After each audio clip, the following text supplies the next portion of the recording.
Tá vendo como chega? Oi, Caio. Deu certo. Boa noite, Débora. Tudo bem? Boa noite. Eu estava te aceitando todas as vezes aqui, mas eu não sei se eu apertei alguma coisa. Tava sempre aqui respondendo. Bacana. Ô, Débora, primeiro agradecer aí você ter aceito o convite, dizer que essa é a última edição do Caio Luz e Prosa dessa primeira temporada. Foram 23 entrevistas com essa, muito bacanas, vale dizer. Quem quiser acompanhar todo o histórico de entrevistas, tá lá no Instagram, na parte dos vídeos do IGTV. Então, agradecer de novo aí você ter aceitado participar dessa última edição da primeira temporada. Dizer que eu já deixei aqui fixado nossa conversa e também dizer que eu vou tentando mandar um abraço à medida que eu posso para o pessoal que entra. Se tiver alguém que entrar e que você queira mandar um abraço, quero que você se sinta à vontade. Por fim, quem quiser fazer perguntas, eu vou tentando encaixar aí na conversa que a gente vai fazendo. Queria então o seu primeiro boa noite, Débora. E aí eu já queria... Não, primeiro boa noite, depois a gente pergunta. Vamos lá. Boa noite, Caio. Boa noite todas as pessoas que estão aqui assistindo, né? É um prazer estar aqui, Caio. Eu sei que você é um cara muito aberto ao debate, né? Então é sempre bom a gente poder conversar com essas pessoas que são abertas aí a dialogar sobre os assuntos diversos. Te agradeço muito o convite e uma pena que é o último, né? Mas também me sinto lisonjeada de estar aqui participando desse projeto. Obrigada. Você sabe, Débora, que desde o princípio a gente desenhou alguns entrevistados que a gente gostaria de ter nesse projeto. Ele começou em março. E você, desde o princípio, era uma das pessoas que estavam descritas ali. Por uma série de questões que a gente vai conversar hoje aqui. E então é um prazer concluir essa primeira temporada. Para todo mundo saber que está assistindo, em outubro a gente volta com uma nova temporada e com algumas novidades. Mas eu estou muito feliz de fechar essa temporada aqui contigo, né? E aí eu ia começar a contar um pouco, acho que a gente pode construir essa conversa junto. A gente se conhece, então, quando eu sou subprefeito de Ipiranga, e você representante do CADES. Eu queria que você contasse essa sua história e essa sua chegada no CADES e como que isso funciona. E mais que isso, né, lembra? O que é o CADES? Não é todo mundo aqui que está assistindo que é obrigado a saber. Eu vou começar falando um passo antes do CADES, que é uma paz.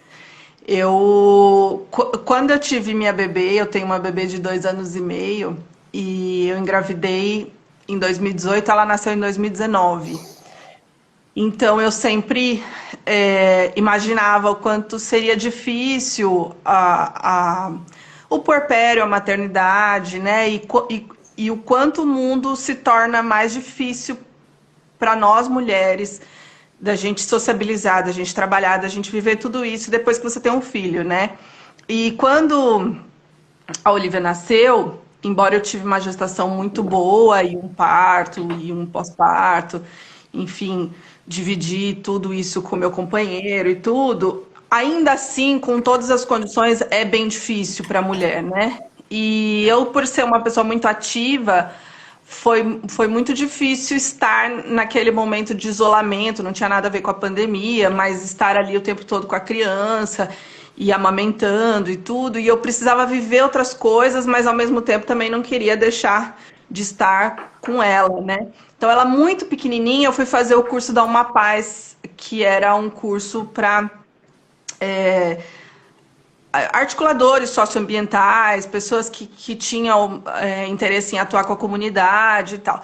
E aí eu fui com a Olivia muito para ver como que ia ser. Ela tinha 2 meses. Eu falei, eu vou porque é no Sesc Ipiranga, embora uma paz funcione dentro do Parque do Ibirapuera, né? Eu falei, eu vou lá para ver como que vai ser, se era um ambiente acolhedor para chegar, né? Uma recém-mãe com um bebê e tal. E aí, quando eu cheguei lá, tinha mais 2 bebês. E foi muito marcante para mim, porque ali eu vi uma amostra da comunidade real, né? E das pessoas ali debatendo o meio ambiente. E ali foi muito interessante, porque tudo que eu pensava, eu pude ver nesse curso. E lá eu conheci algumas pessoas que depois eu tive o prazer de dividir o conselho do CADES. E aí lá foi quando a Suzy, que eu acho que até ela tá aqui, Suzy é Tá minha aqui, a amiga. Suzy já passou aqui. Não sei se ela A segue, mas Suzy é ela uma tá aqui. querida, amo ela de paixão e mando um beijo para ela, inclusive. Foi quando a Suzy me chamou e falou: Débora, acho que você podia entrar no CADES, porque a gente precisa fortalecer as mulheres no CADES, e acho que você tem tudo a ver.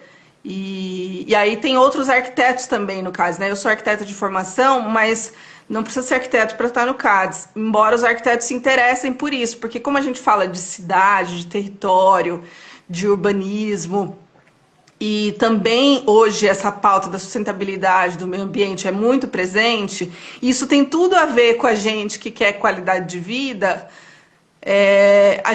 Eu e a Suzy falamos, não, a gente tem que entrar porque tem que ter mais mulher, né? E aí foi legal porque teve realmente mais meninas, e aí foi quando eu fui conselheira, e aí foi quando a gente se encontrou lá e você ficou subprefeito.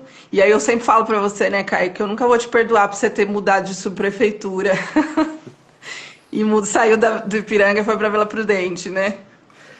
Inclusive a Vila Prudente Adriana, que é uma conselheira de saúde, atuante em vários conselhos, acabou de entrar aqui, eu mando um abraço para ela, participação feminina nos conselhos. A Suzy mandou um abraço aqui. E aí eu queria mandar um abraço também para o Heitor, seu companheiro, que você citou na fala e que mandou boa noite aqui. E para o Danilo Braga, que é um amigo pessoal meu, que foi pai recentemente, você falou também da maternidade, da paternidade, ele foi pai há coisa de 15 a 20 dias e eu queria mandar um abraço aí para ele. Mas você não explicou para a gente, Débora, Isso que... o que faz o CADES, para o pessoal Então, isso que eu saber. queria complementar. Eu queria complementar aqui que oficialmente o CADES é o Conselho do Meio Ambiente, Sustentabilidade e Cultura de Paz. Talvez o CAD seja o espaço onde os conselheiros e a comunidade mais olham para o bairro de forma integrada, porque os outros conselhos não são menos importantes, como a saúde, né, como acho que tem um outro conselho de orçamento, né? Segurança, tem uma Enfim, série. um monte. Mas cada um dentro da sua especialidade, né? E o CADES, ele é um pouco mais amplo, assim, na visão, porque ele tenta integrar a cultura de paz com as demandas de meio ambiente, né? Então, isso acaba transitando por várias partes do território.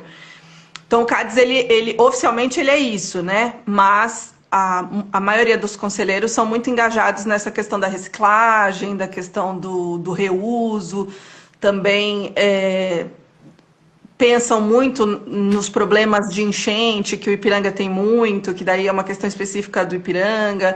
Tem também outros debates agora, como a luta pelo pátio de compostagem, que isso é a nossa principal pauta nesse momento, e a gente quer muito conquistar o pátio de compostagem para o Ipiranga ou para as imediações, porque entende-se que isso está no orçamento, foi aprovado e não foi realizado ainda.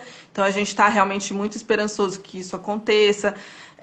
Tem um outro debate que a gente está trazendo agora, que é a verticalização no bairro. Então a especulação imobiliária está muito forte, as construtoras estão aí. Então são infinitos os assuntos, né, voltados para o território. Então, hoje a gente está mais ou menos nesses assuntos. Outros CADs têm outras demandas, né? Perfeito. Eu queria mandar um abraço aqui, Débora, para o Marcelo Dias, que acabou de entrar. E o Marcelo Dias é um batalhador, uma história muito bonita, inclusive já fica o convite, Marcelo, se você estiver me ouvindo, para na próxima temporada você ser um dos nossos entrevistados. Marcelo tem uma ONG que inaugurou a reforma da sede agora nesse domingo, aqui no Ipiranga. Mas Marcelo, ele tem uma história maravilhosa, que inclusive já foi fruto de documentário, porque ele foi abordado e foi preso e depois foi inocentado. E eu acho que é mais uma das histórias, das tantas histórias que a gente tem no Brasil dessas. Então, Marcelo, obrigado aí por participar e meu abraço. A Chile zombou aqui das enchentes em Ipiranga. Eu não vou contar a minha história de março de 2019 como sou prefeito, senão a gente vai gastar muito tempo aqui. Essa história é bem marcante, né? Mas eu queria te dizer, Débora, que assim, é muito interessante a gente ter se conhecido quando eu estava subprefeito e você no CADES. E eu falo muito interessante porque a gente tem uma outra coisa em comum, que não é a questão do meio ambiente, que é um prazer discutir, mas tem uma outra coisa que nos aproxima, e a gente foi se aproximando desde então por conta disso, que é a questão cultural. E aí eu queria saber como foi esse seu trabalho da cultura para o meio ambiente e qual a relação dos dois. E, enfim, fala um pouco disso para mim. Eu não sou, por eu não ser artista, né, assim, não ser da música, não ser atriz, né, eu tenho um olhar para a cultura muito, muito no sentido de promover a cultura, né? Não exatamente para mim, porque eu, como eu disse, eu não sou artista, mas eu sempre vejo o quão difícil é das pessoas produzirem cultura e o quanto é difícil as pessoas consumirem cultura, embora a gente tenha muito entretenimento, né? Então, acho que no Brasil tem uma questão confusa de que as pessoas misturam cultura e entretenimento. Não que a cultura não possa ser uma diversão e não que o entretenimento não possa ensinar nada, mas eu sempre fui muito questionadora, né? E na minha formação e depois da faculdade, eu sempre tive uma inclinação para essa área social. E aí eu acabava entrando em muitos questionamentos do que as pessoas consomem enquanto arte, informação, cultura e como elas se relacionam com o espaço público, especialmente, né? Então eu acho que são duas coisas que convergem para dentro da arquitetura, que é a minha área. Por isso que eu me interesso tanto por cultura e tanto por meio ambiente, porque eu acho que elas são muito próximas no sentido de construção da cidade. E acho que essas duas ferramentas elas são extremamente importantes enquanto complemento para a educação. Porque se a gente pensar que a educação é a questão central, principal e mais importante que a gente deva ter numa sociedade, a cultura e o meio ambiente podem ser duas ferramentas muito úteis e complementares da educação. Hoje a nova geração, né, as criancinhas, a gente já ensina desde pequenininho que não joga lixo na rua, que deve cuidar, que deve cultivar árvore. A gente já ensina muito, muito mais cedo do que nós aprendemos quando a gente era criança, né? Então, eu lembro de ver as pessoas jogando lixo na rua com mais naturalidade na minha infância do que hoje se joga lixo na rua.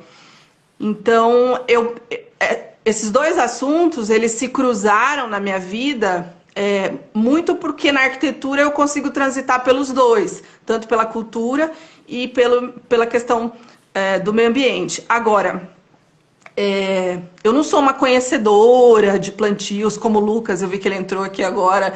Eu não sou aquela pessoa que fica plantando, que vai a fundo, que conhece as espécies e tal. Mas eu entendo também que para a gente promover, por exemplo, o meio ambiente, existem diversas formas de atuar, né? Uma delas é sendo conselheiro do CADES.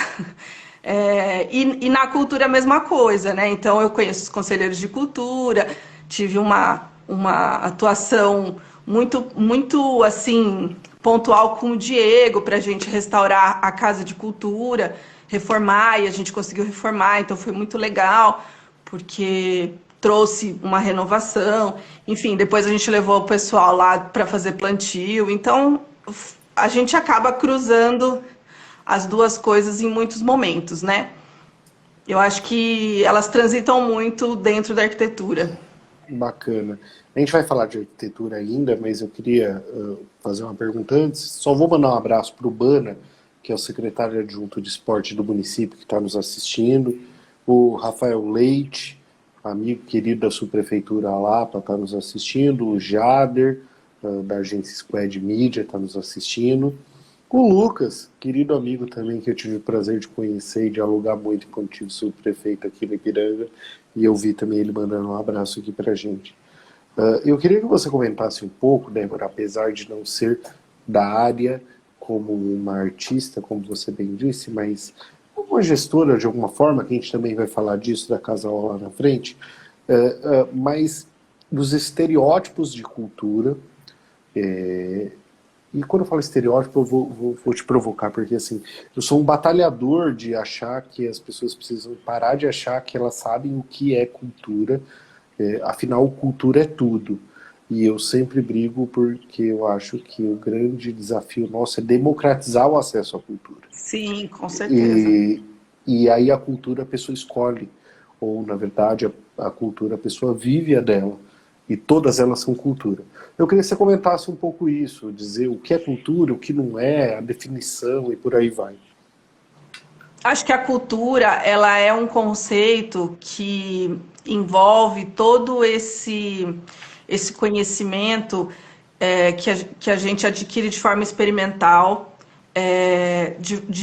através de um estímulo artístico. Então, quando você assiste uma peça de teatro, por exemplo, ou quando você ouve uma música, aquilo te toca, né? Ou quando você ouve uma poesia. Então, pode vir através da literatura, pode vir através de uma manifestação artística, e ela pode vir também através da experiência de outras pessoas, né? Então, quando você ouve, por exemplo, o relato de uma pessoa e ela conta uma experiência dela, uma dor dela, isso também pode ser uma experiência cultural, né? Da gente aprender com aquilo. E eu acho que a cultura, ela nos ensina muito, por isso que eu falo que ela é um complemento da educação, porque ela é aquela educação não formal, né? Ela é a experiência de viver e aprender com aquilo, não necessariamente com a intenção de aprender, né? Mas sim de você olhar para aquilo, refletir sobre. Então, isso pode acontecer, por exemplo, numa música, num rap, numa mensagem que alguém quiser trazer, valorizando um folclore ou valorizando uma origem, né? Por exemplo, a gente tem o Nordeste brasileiro tão rico, né? Que leva cultura, leva informação para o resto do país, né? Então, acho que a cultura ela é uma ferramenta grandiosa, subutilizada, e pouco valorizada enquanto cultura popular, porque a gente às vezes tem uma ideia muito distante de que a cultura é uma coisa que está lá longe e que ela só é para pessoas muito cultas, né? Tem até esse termo, que a pessoa é culta, ou que a pessoa é muito inteligente, ou ela é muito elitizada. Então quer dizer que não existe cultura na periferia, o que não é verdade. A gente Né? adjetiva a cultura. A gente trata a cultura como um adjetivo, e ela não é. A cultura é tudo que a gente vive. Em qualquer lugar que a gente Sim. estiver, é a cultura do local. Com certeza, porque a cultura ela está dentro do museu, mas ela também está na quebrada, né? Porque a gente tem uma falsa ideia de que isso é o senso comum, né? De que eu só vou adquirir cultura se eu tiver no lugar sofisticado que produz cultura. Por exemplo, se eu estiver dentro do Museu de Nova York, e quando não é verdade, né? Eu posso estar aqui na quebrada e ter uma experiência cultural e conhecer e vivenciar momentos que também me trazem reflexão, também me trazem informação, né? Então a cultura e a arte, elas caminham muito juntas, né? Não, bacana essa reflexão, acho que foi bem produtiva. O pessoal comentou aqui enquanto a gente falava. Mandar um abraço para Entrou a Alexia. Sui aqui, ó. A Sui é uma cantora aqui do Ipiranga, uma cantora de reggae, de forró, muito querida também. Mandar um abraço para ela. Sui, abraço nosso também. E o Verde aqui, nosso querido amigo grafiteiro aqui da região, Sim, famoso, figuraça. Grande abraço aí para o meu amigo, para o nosso amigo. Eu já volto na cultura, tá? Eu já prometo que eu já volto na cultura, mas eu queria aproveitar esse momento para trazer um pouco da sua relação com o Ipiranga. Eu queria que você me contasse a sua história com o Ipiranga, e aí depois eu vou fazer algumas provocações nesse sentido. Olha, minha família mudou para São Paulo em 94, eu tinha 10 anos de idade, mudou para o Ipiranga. Eu morei em vários lugares do Ipiranga. Ah, eu sempre achei muito legal o Ipiranga ser um bairro histórico, estar no Hino Nacional, ter uma questão histórica. Depois, quando eu fiz arquitetura, teve muito sentido para mim o Ipiranga. Eu sempre achei que o Ipiranga tinha realmente uma relevância cultural e turística, embora a questão cultural com o Museu do Ipiranga, ela é muito emblemática, né? E agora mais ainda por conta da restauração e das festas e tal. Mas eu sempre achei o Ipiranga um bairro muito interessante, não só porque eu morava no Ipiranga, não só por morar no Ipiranga, por tudo que ele representa. E aí eu fui estabelecendo alguns laços com alguns espaços do bairro. Um deles é a Casa de Cultura do Ipiranga. Então, por conviver muito com músicos, o Heitor, que é meu companheiro, que muita gente conhece, é músico também.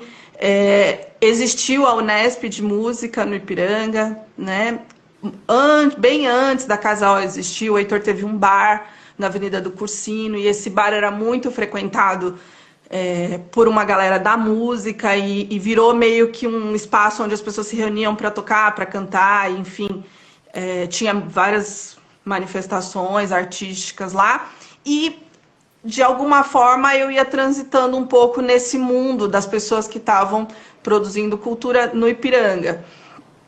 E aí, quando eu cheguei na Casa de Cultura, e aí já é uma coisa mais recente, com a necessidade das reformas e tal, acabei me envolvendo mais a fundo, assim, com os bastidores mesmo, para a gente conseguir melhorar o espaço da Casa de Cultura, né? E, paralelo a tudo isso, desde 2015, a gente está aqui no espaço da Casa O, que também é um espaço, digamos assim, que foi se moldando e caminhando para a cultura, assim, não nasceu cultura, ele nasceu escritório de arquitetura. Eu já vou E falar foi da se Casa O, transformando. eu vou perguntar da Casa O, calma. Então a Fala gente do acaba assim, Ipiranga. e sabe o que acontece, Caio? A galera da cultura é uma galera meio que se conhece, assim, sabe? Porque sofre das mesmas dores. É uma galera que se ajuda, que se apoia, né? Assim, e que quem tem espaço independente acaba também se ajudando, pedindo, né? Tendo os produtores, né? Então, assim, por exemplo, aqui na Casa O a gente vive situações parecidas na gestão, tô falando, tá? Que o pessoal do Centro de Pesquisa da Máscara também vive, né? Que é um espaço de teatro independente, assim vai. Então é uma soma de trabalho, muito, muito empenho, mas também de um amor, de uma militância, de uma crença de que a cultura ela é revolucionária, entendeu? Ela é mesmo, né? Porque a Assim, gente tem um espaço que acaba sendo inclusivo, que acaba sendo acolhedor. eu queria então aproveitar que você trouxe esse tema quando eu falei de Ipiranga e perguntar. A gente se conheceu então no CADES, depois a gente construiu uma relação com a Casa O. Eu tive o prazer de fazer um encontro com artistas de Ipiranga no dia 16 de dezembro de 2019 com Uhum. vocês lá na Casa O. E eu queria que você contasse pra gente o que é a Casa O. A Casa O, a gente gravou até um documentário sobre a Casa O que está no Facebook da Casa de Cultura. Eu não consigo colocar a Casa O dentro de uma categoria. Toda vez que eu vou explicar o que é a Casa O, eu nunca consigo dizer assim, a Casa O é isso. Porque ela é uma coisa que a gente inventou, né? A Casa O, ela é um espaço, ela era uma casa, uma residência. A gente pegou esse espaço e transformou no meu escritório. Só que o meu escritório já numa proposta colaborativa. Então a gente já fez a Casa O já pensando em compartilhar o espaço com outras pessoas autônomas que queriam trabalhar. E isso a gente acabou exercendo até chegar a pandemia, de compartilhar com outras pessoas. Então as pessoas trabalhavam, pagavam por mês ou por dia para compartilhar o espaço com a gente e trabalhar aqui na Casa O. Só que a gente não ficou só nessa de compartilhar o espaço, a gente começou a fazer algumas atividades, então tinha os meninos às vezes ensaiando, tinha a roda de conversa, que foi um projeto que eu fiz com a Gabriela Leão, que foi muito legal, porque as rodas de conversa eram voltadas para as dores das mulheres, dores femininas, e a gente deu espaço para muitas mulheres falarem, se encontrarem, mulheres com filhos, enfim, um espaço onde a gente trazia esse assunto para o debate, mas incluía os homens também para debater sobre essas dores, né? Porque o machismo ele é uma questão presente o tempo todo, né? Então os homens também precisam estar nessa conversa. E além disso, a gente fez algumas atividades voltadas para público, com stand-up, que a gente fazia um stand-up que era uma proposta igualitária em quantidade de homens e mulheres iguais. A gente fez roda de samba só de mulheres. Então a gente já vinha fazendo algumas coisas de, digamos assim, de eventos. Quando a pandemia chegou, a gente se organizou muito rápido assim para continuar atuando na cultura, mas para a internet. Então, desde março do ano passado, a gente se organizou aqui coletivamente, o Heitor, que trabalha com áudio, a Gláucia, que trabalha com vídeo, e a gente criou um estúdio. Então foi uma coisa muito rápida que a gente foi se organizando e de lá para cá nós fizemos em torno de 200 shows para a internet, para os canais de YouTube, especialmente para o Canto da Ema, né, que é com quem a gente tem uma relação muito forte, muito afetuosa, e também para projetos que depois a galera trouxe, porque daí veio gente pelo PROAC, veio gente pelos projetos da prefeitura, veio gente inclusive para lives da Casa de Cultura do Ipiranga. Então a gente criou um espaço para acolher os artistas que não podiam trabalhar, mas também para a gente sobreviver, né? Porque daí a gente só podia trabalhar com a internet. Então essa galera que não estava trabalhando com o público, estava trabalhando aqui com a gente dentro do estúdio. O Heitor está falando para eu falar do Rodolfo, que é um outro técnico que trabalhou aqui. E realmente, a gente teve pessoas assim que realmente deram as mãos para poder sobreviver juntos aqui nesse período de pandemia. Agora as coisas estão voltando, não tem tanta live, não tem tanto conteúdo para a internet, e a gente ainda está estudando se a gente vai abrir, como seria isso, a gente ainda, né, pensa o que fazer. Essa era a pergunta, o que é da Casa O daqui para frente, com essa retomada, mas não é uma retomada simples, é uma retomada com uma diversa ótica de tudo que aconteceu nesse último ano e meio, 2 anos. O que vocês pensam para a Casa O daqui para frente? Olha, Caio, assim, com certeza a gente vai continuar tendo esses posicionamentos políticos, com certeza a gente vai continuar tentando promover cultura, porque isso está na nossa essência, isso está dentro dos nossos princípios, a gente realmente acredita nisso e todo mundo trabalha direto ou indiretamente com cultura. Agora, como vai ser, eu confesso que a gente ainda não está completamente seguro, a gente acha que a pandemia não acabou e a gente não está seguro de abrir as portas e falar, vem galera, entra aí. Né? A gente tem um espaço que é pequeno, para fazer uma aglomeração é uma coisa muito fácil aqui, né? Então, não sei, não entendo que esse momento agora é uma coisa absolutamente segura. Por outro lado, a gente entende também que para abrir as portas da Casa O novamente para público, a gente vai ter que criar umas modificações. Então, uma delas é criar um parklet na frente aqui para justamente incentivar as pessoas a usarem o espaço externo. Como a gente teve um estúdio nesse período, então os nossos equipamentos são um pouco diferentes. Agora a gente vai ter que reorganizar como que põe público num espaço agora que está cheio de equipamento.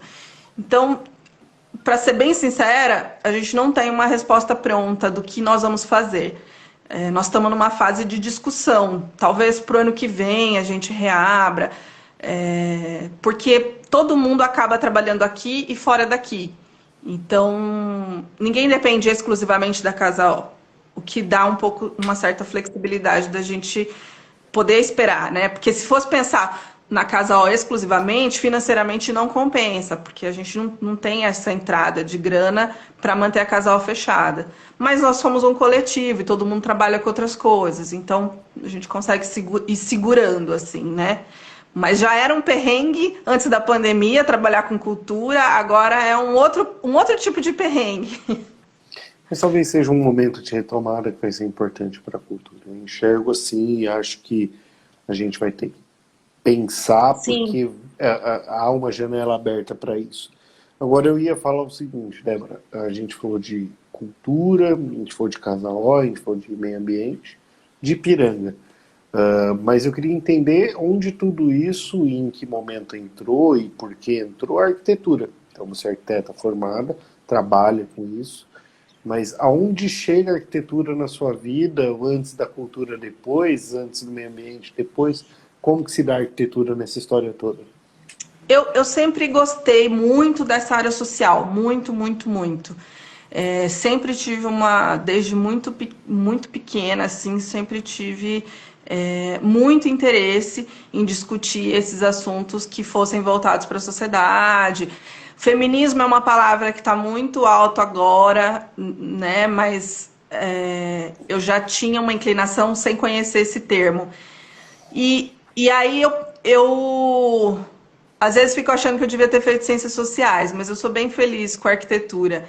Mas na arquitetura eu consegui transitar por diversos universos. Isso é muito legal da arquitetura, porque ela traz uma reflexão muito grande.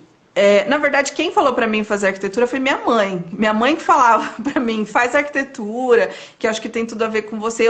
Eu com 16 anos, não tinha essa compreensão, né?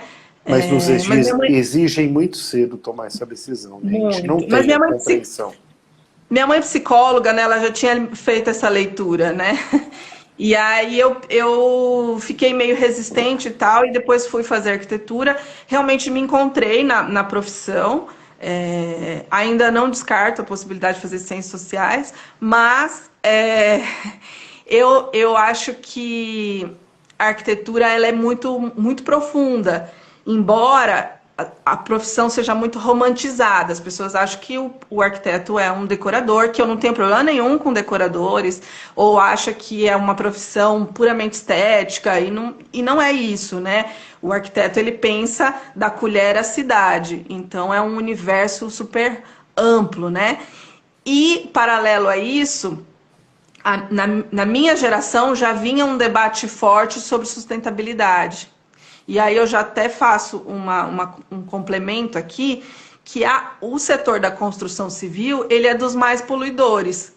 Então isso é uma questão muito séria e que eu acho que a gente tem que trazer para o centro do debate do meio ambiente, que é como que a gente vai fazer a gestão desses resíduos, né? Então tem pessoas que constroem suas casas a partir de resíduos da construção civil. Então é um outro debate importante. E a gente também gera muito lixo, gera muito descarte de forma desnecessária, né?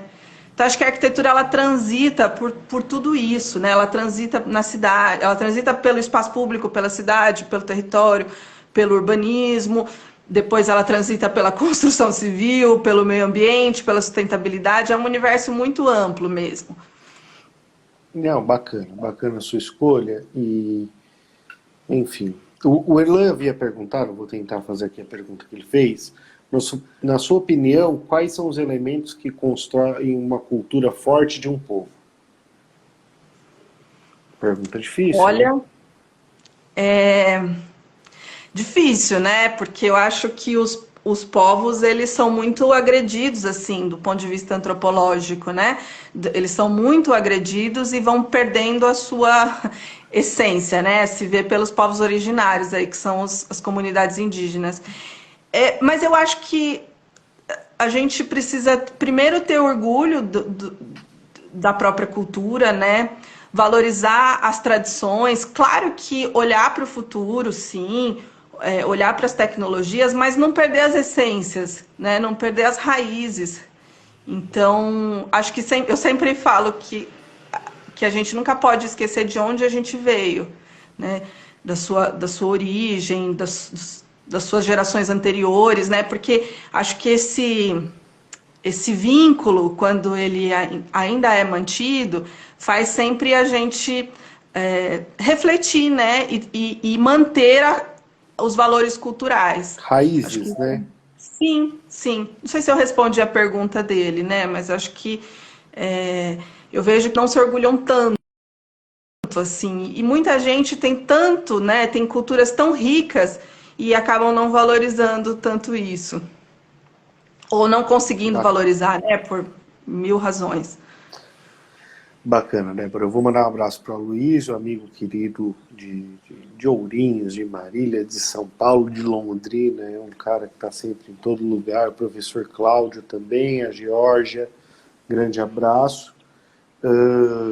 Eu vou partir para as 4 perguntas finais para você, para a gente concluir a primeira temporada do Caio Luz e Prosa.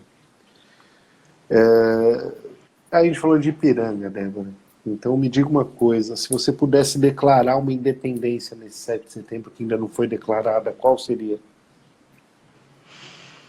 Olha, eu faria uma independência das minorias. Eu faria a independência das mulheres, né? Falando assim do meu lugar de fala, mas eu faria também a independência do povo negro, né? Faria a independência dos LGBTQIA+. Eu acho que nós não tivemos uma independência. Acho que a gente tem uma, uma independência sem povo, uma independência sem transformação. Acho que a gente fica nessa luta, mas quem mais precisa dessa independência são os menos favorecidos, né? Então eu faria uma independência do povo de rua, faria uma independência dos povos indígenas, dos quilombolas, eu faria uma independência do povo preto. Eu faria uma transformação para essas pessoas que de fato precisam, né? Eu acabaria com o machismo. Acho que se eu pudesse transformar, eu acabaria com o machismo. Se eu tivesse esse poder. De declarar a independência. Olha, eu tenho uma vontade enorme de fazer um micro documentário questionando que independência é essa. Você sabe, eu já te falei que me formei em roteiro de cinema, mas só me formei e não escrevi roteiro nenhum. Vamos falar disso qualquer dia. Com certeza. Se você pudesse projetar algo para o Ipiranga, o que seria? Como arquiteto. Como arquiteta, eu faria a usina, né? Eu transformaria, aproveitar esse momento aqui, para quem está nos assistindo, eu pegaria a usina Vergueiro, que é um espaço que está fechado e que, enfim, tem um monte de obstáculos, e transformaria esse espaço num espaço cultural, numa escola do verde, num espaço para a comunidade. Eu acho que é um grande desperdício esse espaço ser fechado num lugar muito acessível, porque ele é em frente ao metrô Imigrantes, e eu realmente levo essa pauta para o CADES, já levei para os subprefeitos, você mesmo sabe o quanto eu te falei desse assunto e falo ainda, né?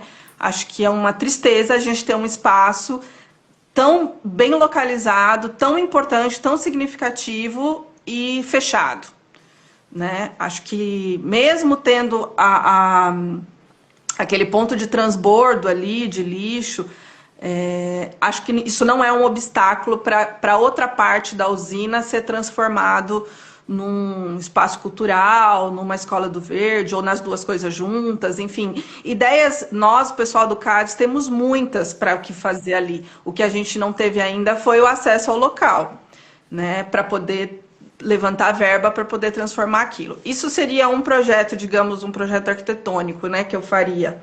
E que eu sei que muitos abraçariam esse projeto comigo. Agora, um projeto que é um sonho maior é despoluir o rio. Esse eu acho também que é uma questão assim... quando eu passo a pé na Ricardo Jafé, eu olho de perto aquele rio, ele é uma tristeza muito profunda a gente tratar dessa forma os rios da cidade. Não só esse rio, né? Não só o córrego do Ipiranga, os rios da cidade como um todo, né? Então a cidade ela maltrata muito o rio, os rios, né? E o córrego do Ipiranga é um deles. Então esses são os dois projetos Dois projetos. principais. Perfeito. E de quem você não aceitaria ser contratada para projetar nada? De quem? É, pode ser uma Do empresa, pode ser uma Bolsonaro, pessoa. né? Eu não faria nada assim com fascistas, com machistas, não faria nada assim com quem não compartilha do social. Eu acho que é muito incoerente a gente se unir com pessoas que fazem o bem de um lado, mas elas fazem o mal por outro. Ou às vezes só fazem o mal, né? Então, acho que não. Pode citar nomes aqui? Não sei se. Pode, fica à vontade. Acho que eu não faria nada com bolsonaristas. Bacana. A última pergunta, ela é quase uma finalização disso tudo que a gente construiu, e eu sei que de alguma maneira você acompanhou desde março.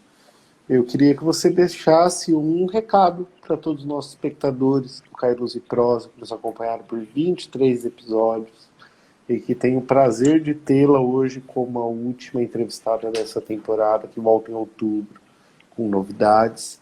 Então, eu queria que você deixasse uma mensagem aí para todos nós que estão assistindo, nesse momento 26, 27, mas já passaram de 30, muitas pessoas passaram aqui. E quantas pessoas passaram, Débora, nessa temporada? Foram muitas mesmo, e acho que a gente, de alguma forma, está representando todas elas nesse momento. Eu vou assistir várias. Olha, Caio, eu acho que assim, não tem como a gente pensar nada hoje na humanidade sem passar pela questão ambiental. Eu entendo que quando a gente zela pelo território, pelo meio ambiente, a gente vai zelar pelas pessoas, inclusive para a gente ter planeta daqui a um século, né? Então, é claro que a gente pensa o mundo a partir da nossa existência no mundo, mas se a gente ignorar a nossa existência e pensar o futuro, até para continuar existindo humanidade, a gente não tem como ignorar. Então, os países mais desenvolvidos, eles já estão nesse debate da questão ambiental muito à frente do Brasil, infelizmente, que está dando passos para trás. Então, quando eu falo, por exemplo, do Rio aqui, é só um problema pontual que reflete uma cultura, um pensamento, né, destrutivo em relação ao território. Então, quando a gente tem essa postura violenta com o território, a gente também tem uma postura violenta com as pessoas, uma postura violenta com os animais. É uma prática de vida. Então, eu entendo que se a gente olhar para a questão ambiental, a gente vai ter mais atenção para o que a gente come, porque a gente come muito veneno.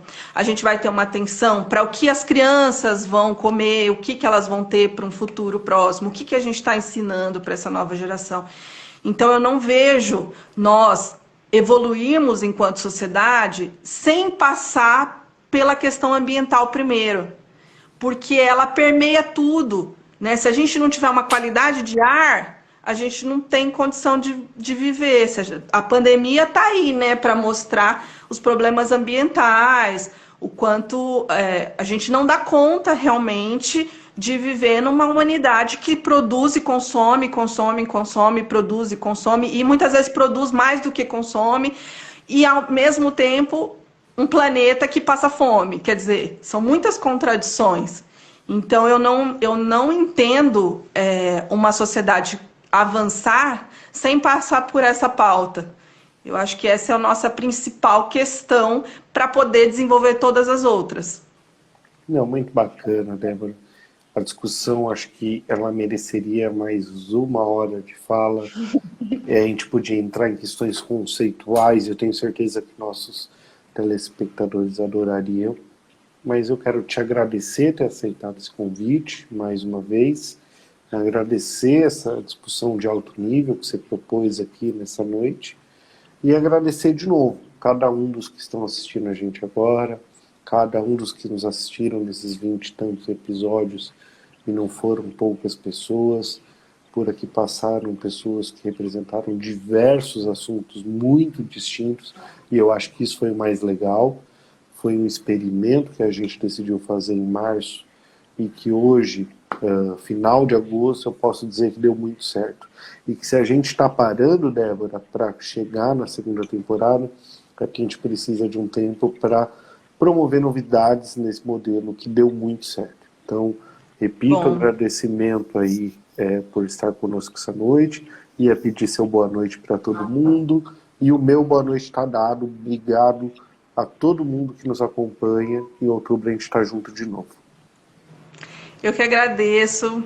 Caio, eu queria mandar um abraço pro Vitor, que é um querido e que fez essa ponte entre nós, e dizer que é muito importante ter figuras como você, que são pessoas que são atuantes na política, mas que também são abertos ao debate com a comunidade, com os conselhos, né, que dão espaço para as pessoas se manifestarem, trazerem suas demandas, né, e que não olha isso de cima para baixo.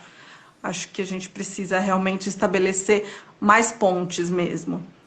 Então, Obrigado. agradeço o convite. Obrigada, Caio. Débora, obrigado a todo mundo e até outubro. Abração, boa noite. Valeu. Tchau, tchau. Tchau.